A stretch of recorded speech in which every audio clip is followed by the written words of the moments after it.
So, hi guys, welcome to another new video. My last video was of Starving, the song by Zed, and it actually got a lot of responses. Also from, well, I can't call his name, but it was a DJ, he's in the top 50 of the DJ Mag Top 100, and he basically offered me a job, so that was really exciting. That also motivated me to do some more videos. So today I'll be showing you how I made Running.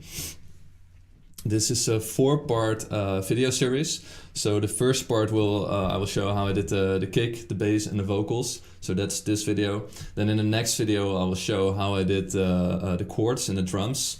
In the third video I will show the leads and the effects, and in the last video I will show the mastering and the referencing. So it will be short videos, and I'll try to not go in too much detail because it gets boring and whatever. So today I'll show the kick, the bass and the vocals. Oh, and also I want to thank everyone for listening to my track so many times. It's 180,000 times now, and that's just beyond what I could ever expect. It's great. So thank you very much to everyone. Really happy with it. So let's get into the video, the tutorial. So today, the kick, the bass and the vocals. So first look at the kick. It's just a sample. It's from Thinking About You. I don't know how I obtained that, but it's a sampled kick. And there's some EQ. So very simple. That's the kick. And the bass. Oh, and by the way, I had to freeze a lot of parts of this because I'm filming it frame in frame, and I'm recording the audio and the microphone, and it's just on my laptop. So yeah, I had to freeze everything. So that's why this looks so funny. There's 3 layers in the bass: a clicky bass,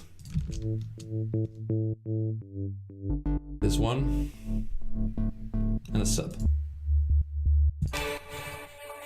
And then there's some effects on the on these layers, but it's just an Ableton bass, the Monarch from Native Instruments, and then there's another Ableton one.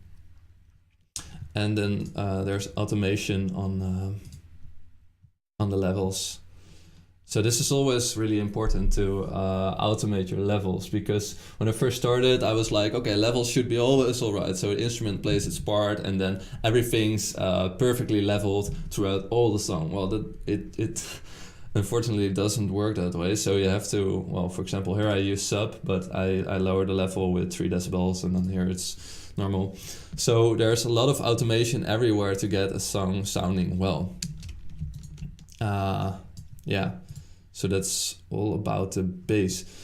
So what I do, I use the Deep Blue glitch to get that pitch bend, like the ear sound, and it's all throughout the project. It's basically this.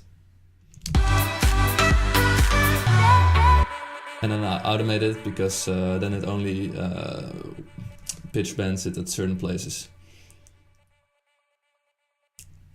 And then there's the kickstart. So in my newer projects, I don't do it this way anymore. In my newer projects, I have one bus and I route all the melodic instruments to this bus, and I use multiband sidechain compression.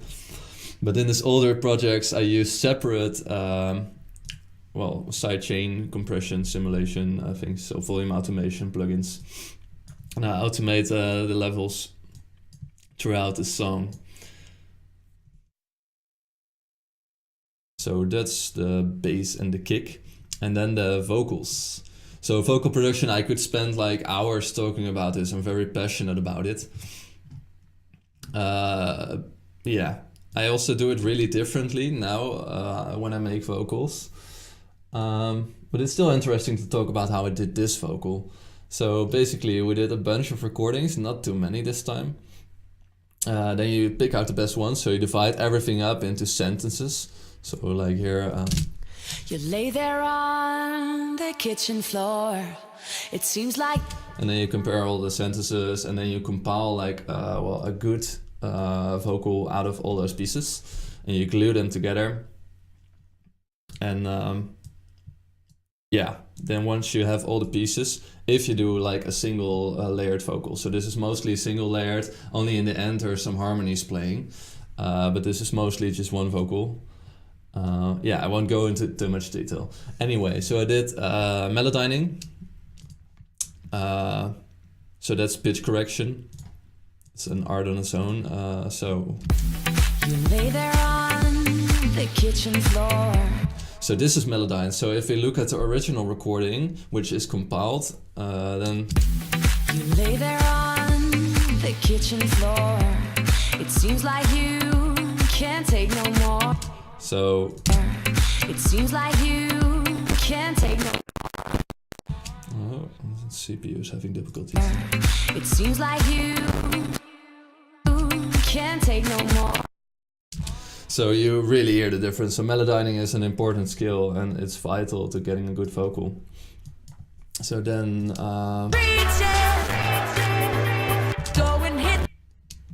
so here she sings Hit the Streets and then Street Jazz repeated. So normally you would do this with a send bus with a ping pong or otherwise the delay on it. I didn't know this yet and I did it in a different way. It also works, but it's more difficult. So basically I turn on the ping pong delay here. So here's the effects chain of the vocals. I turn on that delay and I play with the wet dry level. And then I freeze the input. So go and hit the streets,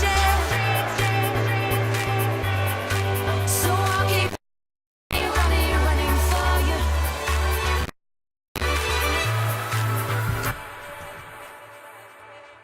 And then there's harmonies. And I bounce these. So I already did the melodyning and then I exported it and then... So I'm running. and I hate that my computer is so slow. I'm so sorry about it. Running for you. Running for you. So I'll keep running for you. So there's harmonies playing there and then when you have them all together. So I'll keep running for you. And that's the basic of the vocal. I think it's just the 3 layers playing. Yeah, it's a really simple vocal. And then the choirs. So these effects parts I will do in the next tutorial. But the choirs are really cool. So they're in the intro. I got some questions about how I did this. So in the mix.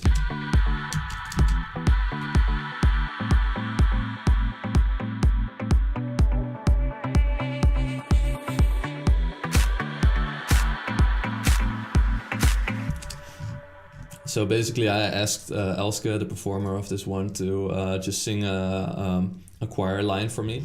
So I turn off all the effects and then you can hear what it sounds like without the effects. Oh, and I just remembered, I forgot to do the effects of the vocal. I'll get to that, the other effects. Anyway.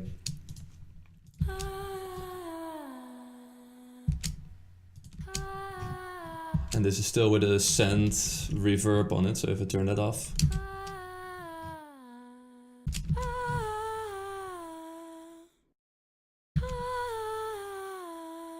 And this is also a melodyne, so I always melodyne all choirs also. So melodyne everything.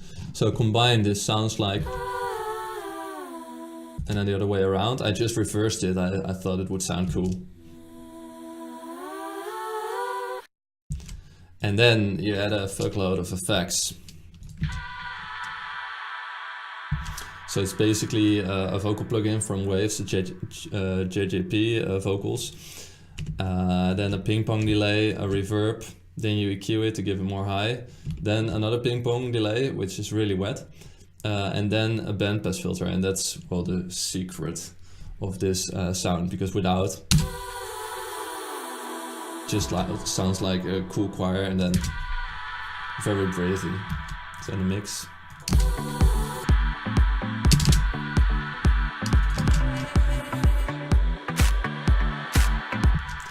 So that's the choirs. Yeah, and then in some parts of the song you have to play it louder because other parts of the mix are more present or whatever. So that's it for the choirs, and then the vocal effects for the regular vocal. You lay there on So again, the JJP vocals processor of Waves, I can really recommend them. Or the CLA processor, it's also really good. Well, ping pong delay, reverb, EQ, and then cut off the low. So it's a really, really simple vocal chain. I really do it differently now. For my new single, I can't play it yet for you guys, but I used, I think, 30 processors on that one. So yeah, but it also sounds better. But this is also okay. It doesn't have to be complicated for something to sound good. That's the hard part and also the cool part about music production. Like, it doesn't have to be complicated to be good. Yeah, so that's it for today. This was the kick, bass, and the vocals, and next time we will look at the chords and the drums. So thanks for watching, and if you enjoyed the video, please do a thumbs up, drop a follow, check out my songs on Spotify, follow me on Spotify, Facebook, anything. Yeah, so thanks for the support, and I'll see you next time.